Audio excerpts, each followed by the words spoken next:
Hello friends, नमस्ते प्रणाम। हमारे चैनल में आप सभी फ्रेंड्स का स्वागत है और अभिनंदन है। तो हम लोग बहुत ही प्यारा देवी न्योता गीत लेकर आए हैं। अगर अच्छा लगेगा तो लाइक शेयर सब्सक्राइब जरूर कीजिएगा और कमेंट बॉक्स में जरूर जय माता जी जरूर लिखिए और कमेंट बॉक्स में जय माता जी लिखना ना भूलिए। तो चलिए सुनाते हैं कि ये देवी गीत आप लोगों को कैसा लगा, जरूर बताइएगा आप लोग। चलिए सुनाते हैं। जय माता जी।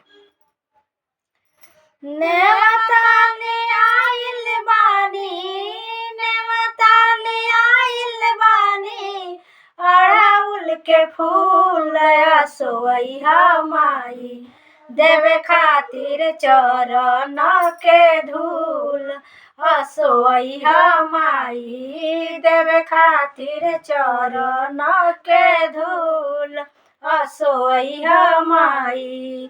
नेवताले आइल बानी, नेवताले आइल बानी, अड़हुल के फूल असोइहा माई, देवे खातिर चरण के धूल असोइहा माई, देवे खातिर चरण के धूल असोइहा माई।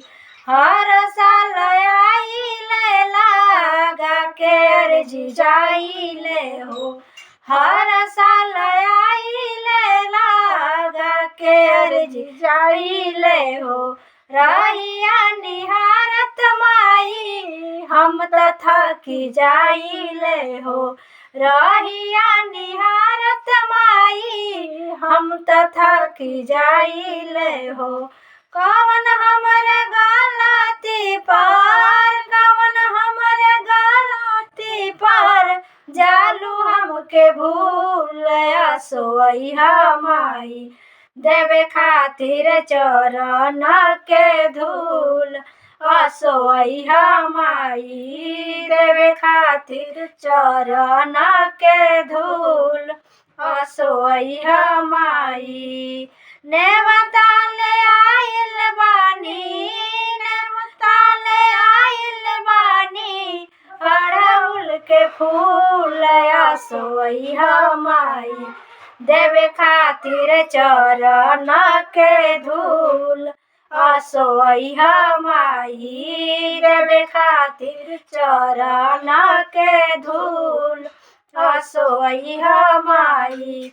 कवना कलम से लिखलू हमर किस्मतिया हो, कवना कलम से लिखलू हमर किस्मतिया हो, कवना उपैया करी टले ना विपतिया हो, कवना उपैया करी टले ना विपतिया हो।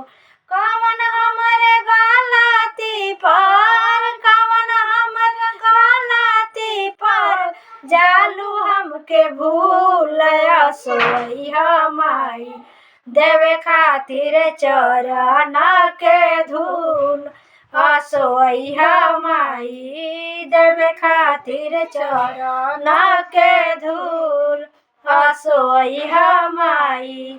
नेवताले आइल बानी, नेवताले आइल बानी, अड़हुल के फूल असोइहा माई, देवे खातिर चरण के धूल असोइहा माई, देवे खातिर चरण के धूल असोइहा माई।